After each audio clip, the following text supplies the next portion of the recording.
galera, tudo bem com vocês? Aqui quem fala é o Luiz, mais uma vez trazendo um relato da nossa série de The Beginning After the End. Eu sei que dessa vez o relato demorou, mas confia em mim que vai valer a pena esse vídeo aqui, porque vai ser literalmente um mega relato. Vai ter tensão familiar, vai ter personagem que não aparece há muito tempo reaparecendo, vai ter aquele clima de conspiração e vai ter ainda no finalzinho talvez um deleite de amor. Então fica aqui comigo até o final do vídeo que eu vou mandar muita informação para vocês aqui sobre a continuidade da história de The Beginning After the End. Mas como vocês sabem, né, antes de eu começar, eu vou lembrar para você deixar aí aquele likezão de lei, se inscrever no canal se for a sua primeira vez por aqui e, é claro, ativar o sininho para não perder nenhum conteúdo novo. Bora lá pro relato!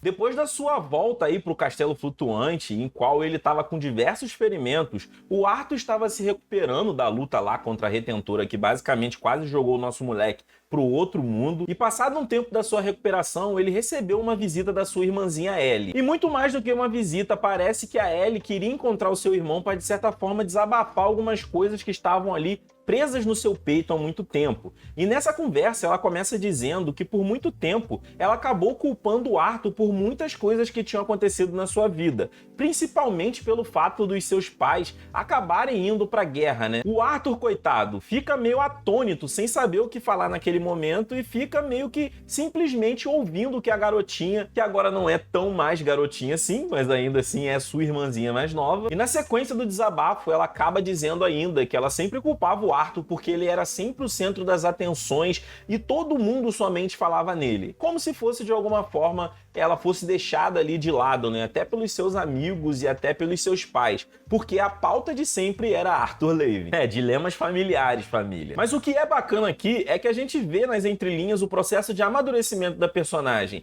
aonde ela própria acaba dizendo que ela já não consegue mais culpar o rapaz. Isso porque ela entendeu qual é o seu papel dentro dessa história toda. Ele sempre estava em evidência porque ele sempre se colocava em perigo fazendo o que deveria ter sido feito, né? Então imaginem você culpar uma pessoa por ela sempre tentar fazer o melhor para a sua própria família e para as outras pessoas que estão ao redor. Chega a ser um pouco de hipocrisia e egoísmo, né? E a própria Ellie acaba reconhecendo isso. Ela diz que entende muito bem agora o fato dos seus pais terem decidido ir para a guerra e não ficarem mais ali no Castelo Flutuante sentados com os braços cruzados, porque era muito mais angustiante ficar sentado esperando receber talvez uma notícia negativa de que seu filho havia morrido, do que você efetivamente fazer alguma coisa que talvez possa ajudar, mesmo que seja 1/1000% nesse processo ao qual seu próprio filho está participando. E a Ellie não dá nem muito tempo pro teu irmão dialogar e falar sobre aquilo ali, porque ela já chama o Arthur para ir numa espécie de pátio que há ali no Castelo Flutuante, porque ela tem uma coisa muito importante para mostrar para ele. O Arthur então, né, sem ter outra alternativa, acaba seguindo a garota e lá ela acaba mostrando um arco um pouco aprimorado, do qual o Arthur logo percebe que era uma coisa ali um pouco fina. O negócio tinha um trejeito ali, tinha um ziriguidum na parada, não era um arco qualquer. E com isso, a Ellie acaba pegando uma seta e disparando e acertando um alvo ao qual o Arthur fica bastante surpreso. Isso porque a Ellie é bem novinha, né? E ele não esperava que ela já tivesse essa expertise no âmbito da arquearia. Porém, o que mais surpreende o garoto é o que vem na sequência. Dessa vez, a Ellie acaba conjurando uma massa de mana que acaba se transformando ali numa flecha e utilizando ela no seu arco. Porém, essa flecha, meio que criada artificialmente com mana, ela acaba perdendo a força ali meio que no meio do caminho e a Ellie fica bastante ali deprimida, como se tivesse mostrado pro seu irmão uma coisa meia boca. Diferentemente, o Arthur, ele tá completamente assim, hypado, como se tivesse visto a coisa mais incrível do mundo. Porque, mano, a minha irmã moldou uma flecha de pura mana do nada. Minha irmãzinha, que até ontem, nossa, era meu bebê cuticute. O garoto, ele fica muito contente em ver o progresso da sua irmã. E é bem interessante essa transição bem rápida que acontece entre um fato e outro, é que a gente consegue captar ali nas entrelinhas que a própria Ellie não vai ser mais uma pessoa que vai ficar de braços cruzados, esperando aí a Deus dará o que vai acontecer nessa guerra, né? É claro que ela é uma menina nova e não é como se ela fosse ir para os campos de batalha de um tempo para o outro, mas ela própria tá tentando desenvolver as suas habilidades para que possa ser útil de alguma forma. E nesse meio tempo a gente acaba sendo gankado por duas figuras já conhecidas, sendo elas a Emily Watson, aquela doidinha, sim, aquela que é lá a aprendiz do Gideon e é tão maluquinha quanto ele, e também a Ellen, que é ali a líder dos Chifres Gêmeos. E aí que o Arthur começa a matutar, entender da onde veio todo esse progresso da Ellie nesse espaço curto de tempo, aonde a gente acaba descobrindo que as duas ajudaram a menina Ellie aí nesse processo. A Emily diz que ficou bastante surpresa de descobrir que a particularidade de domínio de mana da Ellie tem uma curiosidade bem grande, que é a capacidade aí de criar formas diversas com a própria mana. É como se ela conseguisse manipular uma massa crua de mana de uma forma bem tranquila. E se vocês bem lembrarem lá daqueles capítulos aonde o Arthur ainda era professor em Shiros e passou aquela dinâmica de fortalecedores e conjuradores, aonde uma galera tinha maior dificuldade de manipular uma bola de fogo ou coisa do tipo com mana de algum elemento, já dá pra ver que a garota tem aí, vamos dizer assim, uma certa peculiaridade bastante grande, porque ela tem facilidade tremenda de manipular e moldar essa mana. Então a nossa menina, ela tá bem assessorada aí de professores. Nesse meio tempo, a gente acaba descobrindo que vai rolar uma espécie de evento, uma espécie de comemoração, festa ali no Castelo do Conselho, que foi organizada pelo Virion, né?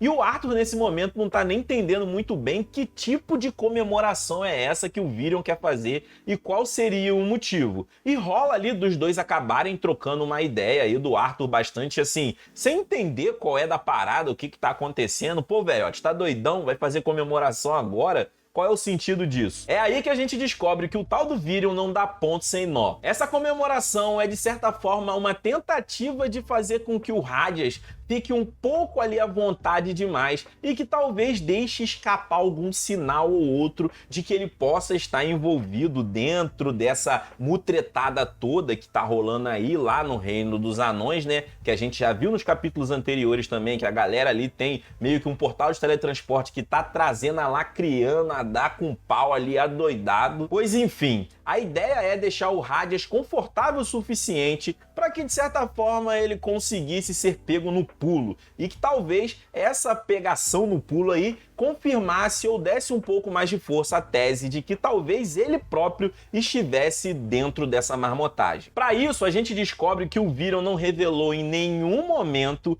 que quem derrotou ali o Retentor tinha sido o Arthur, né? Inclusive rola um assunto ali da própria Ellen, se eu não me engano, a Emily e a Ellie comentando sobre ali a derrota do Retentor, mas só que em nenhum momento elas acabam dizendo que sabiam que tinha sido o Arthur que tinha derrotado. E o Arthur dá uma de João sem braço, né? Estão falando aí que derrotaram, que vão anunciar aí que derrotaram, que não sabem quem foi e tal. Vou ficar quieto na minha. Eu que não vou levar louro dessa parada. Já fiz o serviço lá, vou ficar quietinho. A gente descobre que tudo isso faz parte da estratégia do Virion, todo esse mistério, esse ar aí de saber ou não saber o que aconteceu, essa dúvida plantada na cabeça de cada cidadão de Dikaten e muito mais aí na cabeça das famílias nobres, né? Sendo assim, o menino Arthur não tem mais nada a fazer a não ser confiar ali em um de seus mestres, né? Entendendo que se esse plano é para poder descobrir as falcatruas que estão rolando, vamos lá. O tempo se passa, vai chegando a noite ali e é chegado o momento desse grande evento. Traz ali para o continente dezenas e dezenas e dezenas de nobres de todos os lugares do continente. Até porque essa também seria a primeira vez que o Castelo do Conselho seria aberto para pessoas de fora, né? Então imaginem vocês literalmente um formigueiro de nobre vindo de tudo quanto é canto. O Arthur aproveita então para perguntar para Sylvie se ela queria dar um rolê lá no tal evento, mas a pobre coitada não quer saber de sair da cama não. A sua única exigência é que seja levada ali um ranguinho para ela. Papai, vê ali com a galera se eles podem trazer um alimento de qualidade pra mim. Se puder ser aquela carninha, aquele filé mignon, melhor ainda, hein? E nisso fica combinado então que o Arthur vai pedir que seja entregue ali uns quitutes pra dona Sylvie e ela vai ficar ali no quarto de boa, deitada. E esse detalhe é muito importante, esse sono da Sylvie, porque isso vai possibilitar um evento bastante bastante interessante e bastante relevante na vida do nosso menino no final desse dia. O nosso foco então muda para Tessia, que tá ali toda bonitona, se arrumando ali para poder participar do rolê, e tá toda bonitona mesmo. Ela coloca ali um vestidão preto que as suas próprias criadas ali, né, que ajudam ali todo nos procedimentos de arrumar, não sei o que, estão falando que ela tá aquele pitel, aquele pão doce de coco que, ó, meu Deus do céu, toda sensual e partindo pro ataque. A própria Tessia fica meio desconcertada com a situação e ela nem se vê tanto dessa forma assim, né? A bicha é bruta. Depois que ela entrou aí pra esse negócio de comandar esquadrão, embolar na porrada com todo mundo, não tem esse reme-reme com ela não. A bicha tá como? Troncuda. Enfim, elogios à parte, a Tessia segue em direção a se encontrar ali com o seu esquadrão, os Stannard, o Davos e a Caria, que também estão aí dentro do Castelo do Conselho esperando esse grande evento acontecer. O Davos, do jeito que ele é, né? Um arroz, um gado infeliz, não deixa de dar aquela tiradinha ali com a Tessia, dizendo que ela tava aquele bombom Ferrero Rocher, né? Tessia é essa que não dá nem muita margem para as palhaçadas do Davos, porque já sabe que o cara é o maior arroz que tem aí em todo o continente. E não demora muito para que o nome de Arthur Levin volte a estar na boca desse infeliz, né? Porque eu nunca vi um ego tão ferido e destroçado igual desse rapaz foi pelo nosso protagonista. O Davos tenta fazer ali mais uma vez uma espécie de shaming com o nosso garoto, dizendo que ele de costas parecia uma mulher com aquele cabelo comprido, enfim. Tentativas em vão, né? Porque a gente já sabe que a visão que a Tessia tem sobre o Arthur já tá consolidada há muito tempo. Entendendo então que não ia rolar nada ali com a Tessia, e eu não sei porque ele ainda insiste em ser gado dessa menina, o Davos já troca uma ideia ali com a Caria para que ela desenrolasse umas Carlotinhas ali no rolê para ele, que mostrasse ali as menininhas que são amigas, mas é claro que a menina e junto com a Tessia acabam dizendo que não vai apresentar ninguém, até porque esse otário não consegue perceber que a Caria é apaixonada nele, né? Enfim, o Stannard, coitado, ele tá ali mais quietão na dele, que condiz muito com a sua personalidade e tal. Ele até acaba comentando ali também se tem como apresentar umas Carlotinhas, mas como o moleque é maneiro, é claro que vão fazer essa intercessão aí pro moleque, né? E eis que parte todo mundo ali pra festa. E logo acontece, de certa forma, um amor à primeira vista do Stannard. Imaginem por quem? Emily Watson, o moleque fica gamado na nerdinha. Emily essa que, como sempre, tá toda voada ali, já tá com o vestido manchado, toda endoidada, e acaba conversando um pouco ali com a Tessia, que é uma pessoa que ela acaba reconhecendo dentro dessa multidão de gente. São apresentados ali todos os personagens, o Stannard tem ali uma certa interação com a menina, mas nada muito além disso. A Emily então diz que tava ali comendo pão que o diabo amassou, fazendo várias estripulias de configurações ali da iluminação que vai ter no palco. Enquanto isso, o Gideon tava ali só vagabundeando, comendo aquela coxinha de frango e tomando um vinho do bom. Vamos pular a parte que eu peço aquele vinho do bom. A taça não merece, tira seu batom. Deixa comigo que pra isso eu tenho dom. Vamos pular. Acontece que de alguma forma ou de outra, o Gideon tá meio que envolvido junto aí com o Virion pra fazer alguma coisa nessa festa. E a gente, né, bobo, não é nada, com certeza já sabe que tá relacionado a esse rolê do Rádias aí, né? A própria Emily acaba dizendo que queria porque queria saber o que o cara tava ali pra poder fazer, mas ele não diz por nada. Enfim, o futuro vai dizer pra gente. Tá geral ali naquela interação social, o lugar tá fervilhando, um monte de nobre maneiro, nobre chato, até que a Tessia vê passando ali na sua frente o Caspian Bladeheart, que pra se vocês bem lembrarem, rapaz, esse personagem não aparece tem muito tempo, hein? É lá aquele cara da Guilda dos Aventureiros, aquele que o Arthur lutou quando na época ele ainda era conhecido como Nota, o famoso Nota de falecimento. E atrás do Caspian, imagina quem tava, galera, uma personagem que a gente não vê, ó, uma pá de tempo. Claire Bladeheart, que é sobrinha aí do Caspian, né? Nesse momento, a Tessia fica completamente eufórica, porque desde lá dos acontecimentos da Academia Shiros, ninguém mais tinha visto nem sabia do paradeiro da Claire. E ela logo nota que a menina também tá toda bonitona, com vestidão ali de marfim, toda donzelona, ó, tchutchuca. E logo vai ali gankar pra trocar uma ideia com a garota, né? Ela fica ali bastante bastante feliz com a situação e a Claire também fica bastante surpresa em ver a Tessia. Elas acabam trocando uma ideia e a Tessia ali com 1 milhão de perguntas para poder fazer, né? Onde você tava? O que aconteceu? Você tá bem? Você tá muito bonita? Nossa, tá estonteante. Enfim, aquele papo de garota que não se vê há anos e quer botar 1 milhão de assuntos em dia. É tipo isso que acontece. Até que a Tessia acaba tocando num ponto um pouco sensível sobre os acontecimentos da Academia Shiros e se de alguma forma a Claire estava envolvida aí nos processos da guerra, né? Se ela estava batalhando ou coisa do tipo. Até que ela comenta que ela estava bem, ela tinha sido curada de todos os ferimentos que ela tinha sofrido ali no atentado da Academia Shiros, mas tem uma coisa que foi impossível de se curar.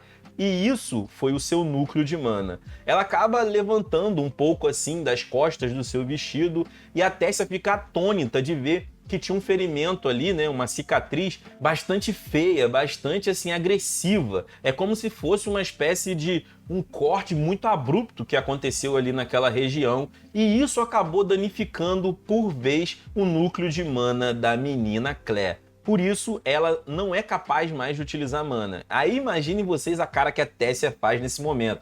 Como se tivesse cometido a maior gafe de todos os tempos. Mano, a garota, ela fica muito sem graça, sem saber literalmente o que falar. E é a própria Claire que acaba quebrando um pouco esse gelo, dizendo que a cara dela tava muito engraçada, que parecia que ela tinha engolido um inseto ou coisa do tipo. E a Tessia vai entendendo ali que ela tá querendo quebrar o gelo e acaba se desculpando porque ela não sabia. E a Claire diz que meio que se habituou com aquilo ali, né? Ela aceitou, porque não tem muito o que fazer. Ela sim se sente triste por não poder ajudar aí nos esforços de guerra, sabendo aí que cada ajuda dentro desse processo como um todo é mais um pouquinho de porcentagem de chance que Dikaten tem de vencer. Pra falar a verdade, acho que no final das contas, se ela estivesse participando ou não ia fazer diferença nenhuma. Mas fazer o quê, né? Vão se os anéis ficam os dedos. E pra trupe do conselho ficar completa, imaginem quem elas acabam avistando ao longe. Caitlyn e Curtis Glader, que estavam ali chegando no rolê também, avistaram as duas meninas e principalmente a Claire, que como eu tinha dito, ninguém sabia onde estava,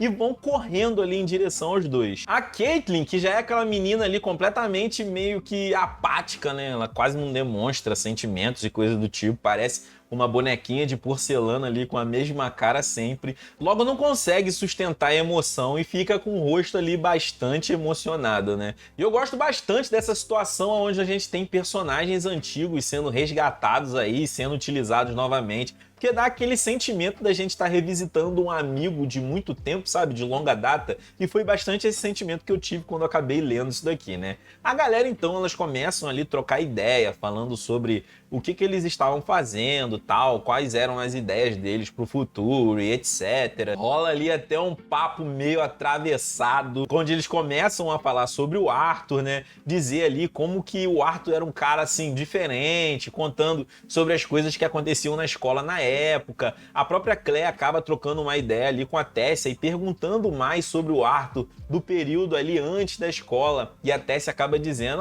o Arthur ele é, de certa forma assim, uma incógnita, né? Tem uma certa parte do Arthur que eu conheço muito e tem uma outra parte do Arthur que eu não conheço quase nada. E a Claire acaba dizendo que uma de suas grandes tristezas é não poder lutar com o Arthur atual junto nessa guerra, né? Porque de certa forma ela meio que imagina que ele estaria aí num status, né? Estaria aí numa perícia de batalha que faria assim com que ela se sentisse viva no campo de batalha. E nesse momento a Tessia acaba se lembrando da cena que ela viu lá quando eles atingiram lá aquela dungeon onde a gente viu que o Arthur tinha voltado para Dikaten e ele estava lá sentado naquela pilha de corpos de bestas de mana.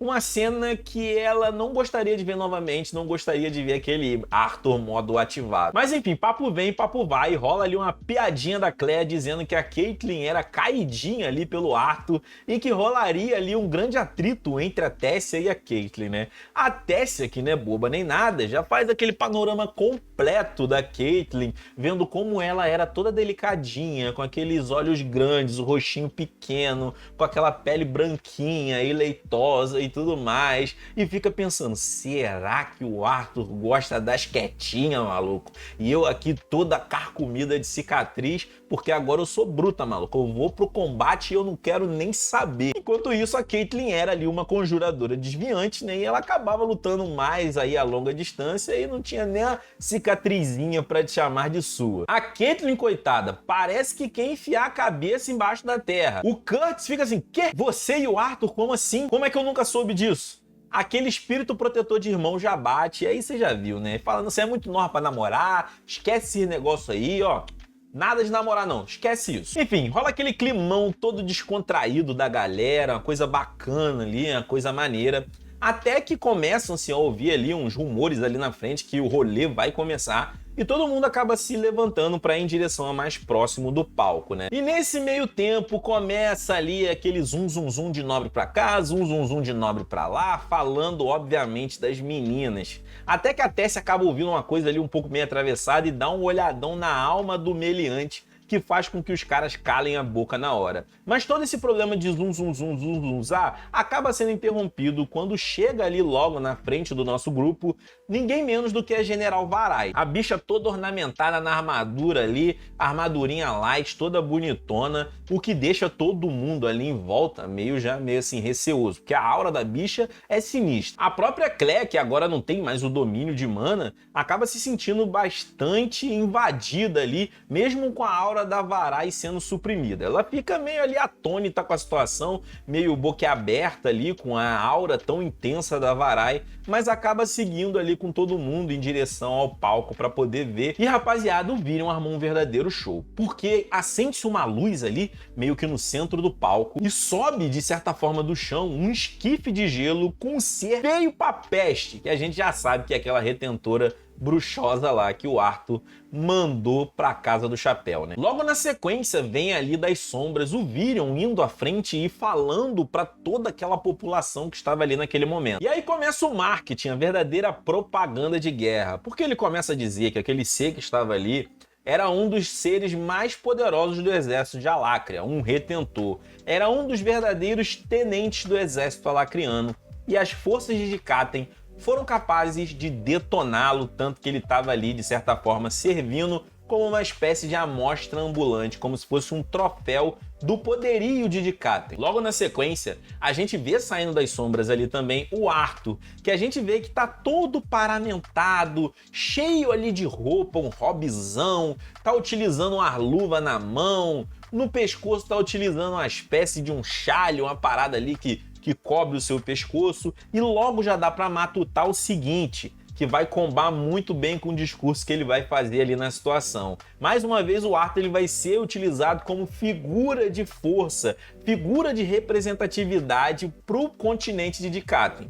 Isso porque, para começar, o cara é uma lança recém-nomeada, né? Ou seja, se for para parar para pensar na cabeça comum das pessoas, o Arthur deveria ser a lança mais fraca de todas. Além disso, há pouco tempo atrás ele era um plebeu que foi elevado ao nível de general, ou seja, então era gente como a gente. O próprio Arthur acaba dizendo que ele nunca foi assim uma hecatombe em habilidade. Ele era um plebeu que teve aí essa oportunidade, tinha acabado de recém ser nomeado lança, mas mesmo com todas essas dificuldades, ele sozinho foi capaz de derrotar ali aquela retentora. De certa forma, eles meio que colocaram Arthur como o pior das lanças para tentar se equivaler aí dessa grandiosidade que foi feita, que foi derrotar uma retentora, sendo que provavelmente o Arthur é uma das mais fortes. Talvez só perca para Varai, mas enfim, né? Tem que iludir o povo com a propaganda, rapaziada. Nesse momento, imaginem como é que o povo fica. Completamente eufórico, o nobre mete o louco. Fica todo mundo feliz e confiante que tipo, pô, se essa lança aí, que virou lança ontem, já fez esse regaço e transformou a retentora num troféu pra gente ficar olhando, espizinhando e criticando, imagina os nossos costa quente, maluco. Essa guerra é nossa. Não vai ter pra ninguém, maluco. Dikaten é o celeiro dos cria. Respeita. Aí o Arthur acaba se retirando ali, o Virion abre o palco pra quem quiser olhar ali o retentor mais de perto, rola aquele salseiro bravo, pau quebrando, pá, todo mundo feliz, festejando, tomando uma. A bagunça da zorra, né? Não sei se isso foi uma ideia muito boa de tomar essa decisão de contar meias verdades pro povo, né? Mas, assim como a arte imita a vida e nós somos iludidos todos os dias, os caras foram iludidos também. Estão acreditando lá que estão, assim, por cima da carne seca. Vamos ver por quanto tempo vai durar essa animosidade. Ao perceber que o Viren e o Arthur acabam ali se distanciando do palco e descendo meio que uma escadinha que tinha ali na lateral, a Tessia pede licença aos seus amigos e vai em direção para saber aonde eles estavam e o que eles estavam falando. Até que ela é barrada ali por uma guarda dizendo que foi pedido para que nem o conselho pudesse passar daqui para frente. Aí a Tessia, maluco, mete aí o Somebody Love, mete o John Armless, mete o meme do John Travolta, dá ali uma de maluca dizendo que os dois estavam a aguardando e que ela precisava passar. Você ser um nobre e principalmente ser uma princesa acaba deixando que você dê algumas carteiradas em alguns lugares. A garota é tão maléfica aqui nesse momento, tão maquiavélica, ou melhor dizendo, que ela até pensa, eu não vou nem agradecer porque vai soar estranho, só vou passar como se eu realmente tivesse que passar e fé. Passando ali por um caminho estreito, ela vai caminhando em direção ao corredor até perceber que tinha uma porta. E ficando ali bem quietinha, utilizando um pouquinho ali de amplificação de mana, mas também nem tanto porque ela poderia ser detectada, ela começa a ouvir as vozes do Gideon, do Arthur e também do Viren. E nessa conversa eles estão conversando ali, aonde aí o Viren e o Arthur acabam perguntando pro Gideon, cadê as fotos que você tirou, meu bacana? O Gideon acaba dizendo, calma lá que também tem um pouco de dificuldade de tirar essas fotos aqui. Tá achando que é tipo disparador de iPhone? Pô, o bagulho tem um delayzinho, mas vamos lá. A gente descobre então que a função do Gideon nessa situação toda era ele de certa forma tirar fotos do Hades no momento que foram feitas aquelas revelações lá no palco. E o que a gente descobre é bastante interessante e dá muito corpo à nossa tese de que talvez o Hades está com um pezinho lá na lama. A primeira foto mostra que quando foi revelado que tinha sido o Arthur que tinha derrotado a Retentora, ele logo virou os seus olhos para Varai. Isso porque ficou meio que subentendido que quem tinha derrotado a Retentora era a Varai, até porque a bicha estava num esquife de gelo e a gente sabe que a lança que tem o poder desviante do gelo é a própria Varai. Logo na sequência, quando foi revelado ali que o Arthur que tinha derrotado e tudo mais, e foi falado tudo aquilo ali de que, pô, isso daí é uma moral pra caramba pra Tikaten, pô, derrotei sem ter nenhum ferimento, que eles meteram esse Somebody Love também, esconderam ali as cicatrizes do menino Arthur. A cara que o Hades fez foi de certa forma frustração, de certa forma uma raiva incubada, o que já deixa o Viren e também ali o Arthur pensando, meu patrão, eu te falei, meu coroa, tem caroço nesse angu, esse cara aí não tá muito livre da situação não. É claro que isso não é o suficiente para poder incriminar o maluco, mas de certa forma já dá um pouquinho mais de força à tese que o cara como líder dos anões está ajudando aí o exército de Alacria, né? Papo vai, papo vem, até que a Tessia acaba sendo gankada por uma presença atrás de si própria, dando aquele sorriso amarelo de tipo, você me achou. E a bicha é bocuda, já sai falando, então quer dizer que o senhor Hades está mancomunado com coisa errada, ele é um traidor? Aí o Viren já bota a mão na testa, pensando, meu Deus do céu, o que eu fiz pra ter uma neta desse jeito, meu Deus? É muita judiação pra um velhinho só. Enfim, é desfeita ali a reunião, ainda mais que a Tessia já acabou com tudo, mas a gente fica aí na cabeça que o Hades talvez tenha mais pezinho aí na situação do que a gente queira imaginar, né? O Arthur acaba saindo ali com a Tessia e os dois acabam aproveitando para trocar uma ideia ali sobre tudo ali da vida, enfim, sobre as coisas todas aí que dois pombinhos apaixonados acabam conversando sobre. A Tessia, que não é boba nem nada, já acaba dando ali uma agarrada forte no braço do Arthur e ela diz que o argumento para ela ter feito isso é que se vissem ali uma princesa solteira andando sozinha no rolê, tendo aquele monte de nobre chacal, ela ia ser ali parada por todo mundo. O Arthur já acaba retrucando, nossa princesa, parece que a autoestima e o ego tá em dia, hein, bebê? Então quer dizer que a princesinha seria abordada por todo mundo, entendi. Nesse momento, a Tessia dá aquela apertada de lei no braço do rapaz, que dá aquela mais brincada ainda, dizendo, é sempre assim, né, Tessia? Sempre recorrendo pra violência, né, princesinha? Aquele climinha love bate-a-sopra desses dois que a gente já conhece há muito tempo, né? O Arthur acaba dizendo que foi até bacana que a Tessia andasse junto dele ali, porque como ele estava no meio do monte de nobre e agora ele era uma figura representativa de poder dentro do continente, ele precisava saber com quem que ele precisava falar e com quem ele não precisava falar, né? Então a Tessia deu o bizu do tipo, aquele ali você pode dar só um tchauzinho, tá bom. Aquele ali tu vai ter que se apresentar, né? Porque ele é um saco. Enfim, coisas burocráticas de fazer parte de um sistema monárquico, sei lá, de nobres, bicho enjoado do cacete. O rolezinho dos dois ali tá fluindo, até que eles são gankados pela Ellie, e a Ellie tá querendo fazer aquela propaganda de lei do seu irmão, mano. A garota tá ali cheia das amiguinhas e fazendo aquela propagandada. Esse aqui é meu irmão, que não sei o que, o cara é zica, pá, que não sei o que, não sei mais sei lá das quantas. Aí as menininhas já começam a ficar, meu Deus, é o Arthur Levi, nossa, ele é uma hecatombe, nossa, que sonho de doce de leite, maravilhoso, meu Deus do céu. A Tessia vendo tudo isso daí, né, já fica assim meio, ai, meu Deus do céu. Essas meninas nem saíram das fraldas ainda e olhando aqui pro meu boy, que situação. Mas enfim, né? Vou manter minha pose de princesa. Enfim, o Arthur acaba ali meio que se separando da Tessia porque ele tinha ainda que cumprir uma reunião naquele mesmo dia. Maluco, o bagulho é intenso, a agenda tá lotada, não tem tempo nem para respirar. E nessa reunião seria decidido como é que seria a movimentação das tropas depois do Arthur acabar relatando que tinha visto lá no norte uma parada meio estranha, que tipo, tinha lá brotado esse monte de alacriano do nada e como é que a gente ia saber de onde esses caras vieram? Provavelmente, né? Se eles brotaram lá do nada, eles já deviam estar fazendo um ataque coordenado de lá para baixo. Só que nesse momento, imaginem quem acaba dizendo, não, calma aí, pô, não mete gente no norte não. Vocês têm que botar gente em Epstein aqui nessa outra cidade. É claro que é o Hades dizendo que isso que deveria ter sido feito. O Blaine acaba dizendo também que não concorda que as tropas sejam mandadas para o norte, porque isso daí não é fácil de deslocar tantos soldados assim, e se eles estivessem fazendo um movimento errado, poderia ser aí um tiro no pé e tal, era melhor deixar perto de Edstein mesmo, e deixar perto ali das outras cidades que tinham pessoas ainda para serem evacuadas, enfim. A Mika e o Wolfred, que são as outras lanças, né, os outros generais que têm voz aí na situação, acabam dizendo a mesma coisa, e acaba que a Varai é o único contraponto dessa situação. Quase que eu me esqueço, o próprio Byron acaba dizendo ali, quase que meio que ofendendo o Arthur, né? Mas dizendo que a ideia do Arthur não faz muito sentido, não. Esse moleque aí tá meio louco, tem que deixar perto das cidades mesmo.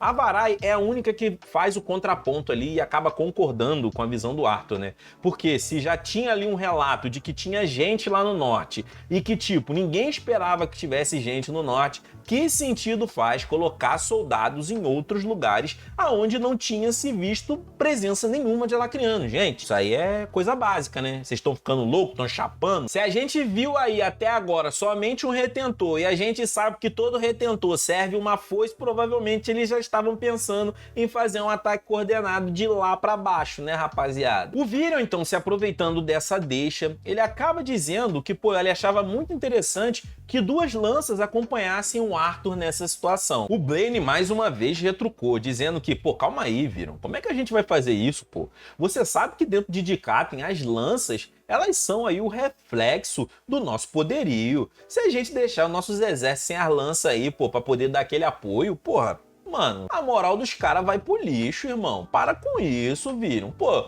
você sabe que em guerra o que vale é a influência e como o coração dos malucos tão emocionado pra poder ir pra batalha. Se a gente tira as lanças dos caras, os caras não vão ter nada. É aí que o Viren acaba dizendo, porra, Blaine, vou falar um bagulho pra você de coração mesmo, na moral. Você acha que se uma lança travar um combate a ferro e fogo num local populoso, o que tu acha que vai acontecer, maluco? Não, sério mesmo, o que tu acha que vai acontecer?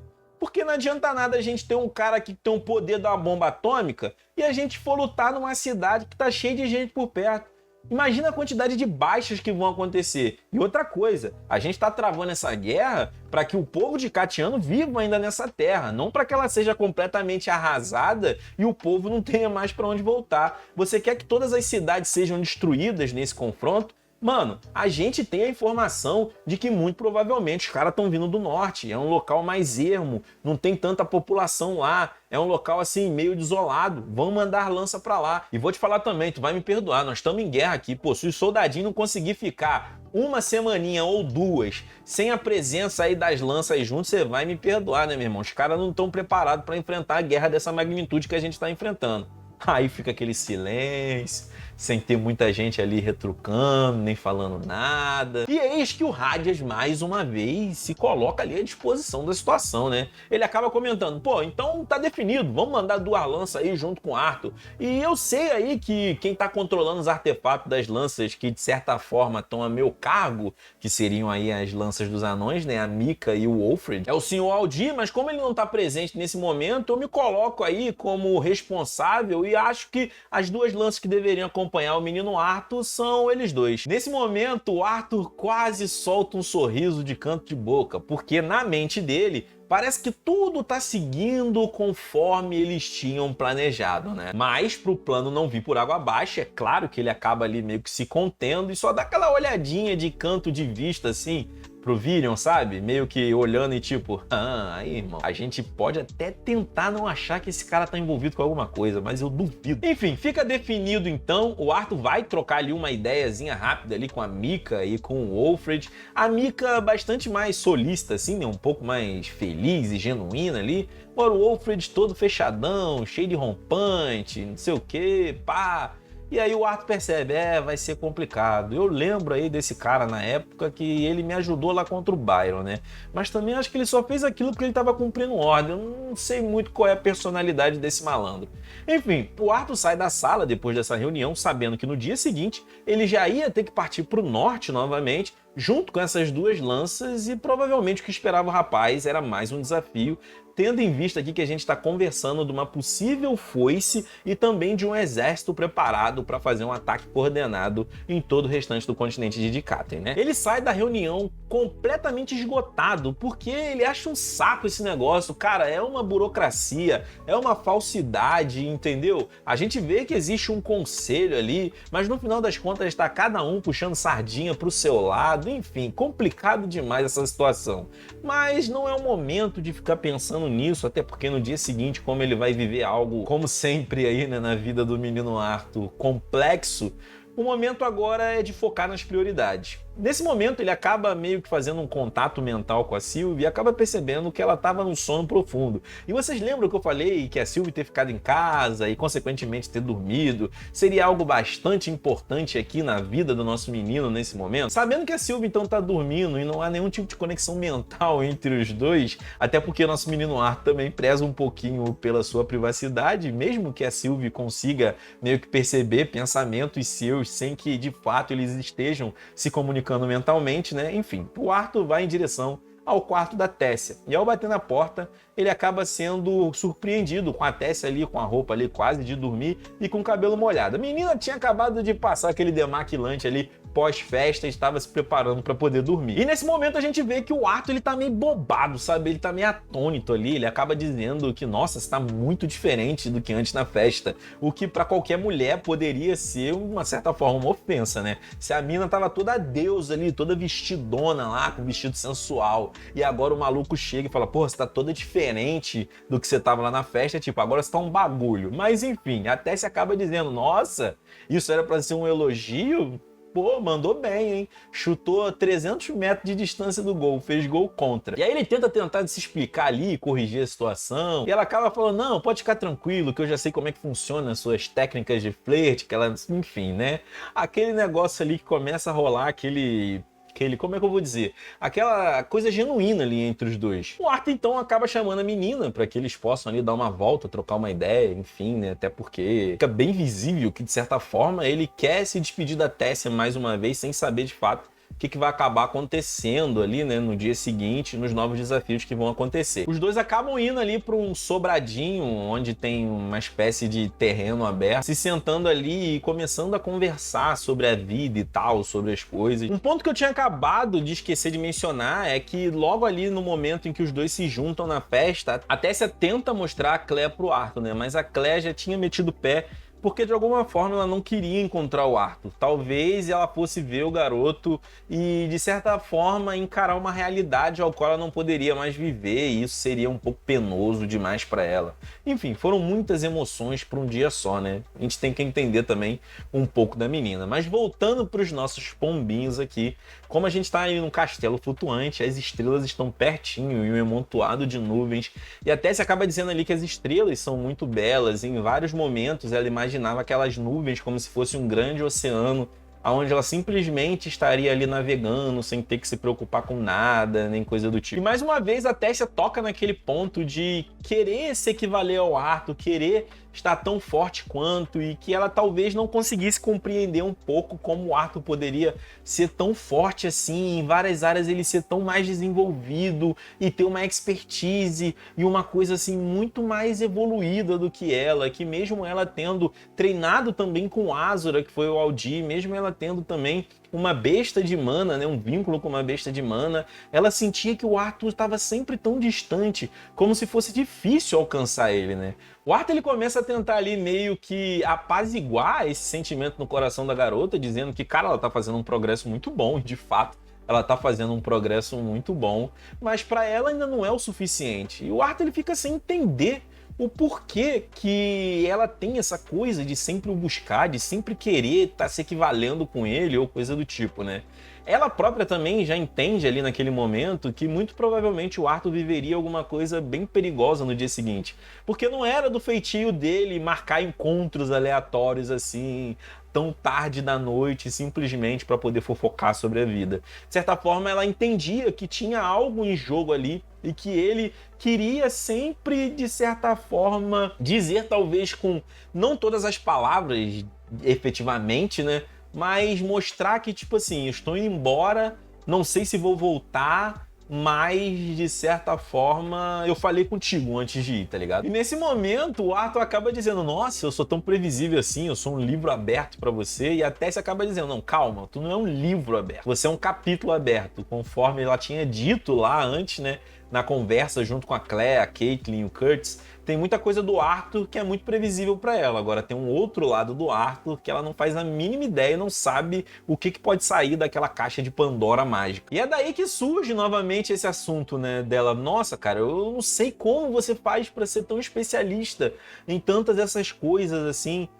Mas, cara, não importa. A única coisa que eu quero é que você volte bem, volte inteiro. Pode voltar com essas cicatrizes, e nesse momento ela leva a mão até aquele bagulho que o Gideon tinha colocado ali no pescoço do Arthur para poder ocultar aquelas cicatrizes que ele tinha, né? Pra poder fazer aquela publicidade bem feitinha de que o moleque tava costa quente, né? E até se acaba dizendo, né, que tipo, cara, pode voltar com cicatriz que você quiser, pode voltar todo carcomido e tal, mas volte, só volte. E nesse momento o Arthur começa a sentir um calor interno assim, é como se o seu rosto começasse a corar e ele começasse a sentir um calor, e ele lembra lá daquele último encontro que ele teve com a Tessia na situação da Cynthia, e ele falou um monte de coisa pra ela. Imagino que o coração do moleque tá nesse momento a uns 180 batimentos por minuto, e tudo tá se passando na mente dele, na vista dele, como um flash.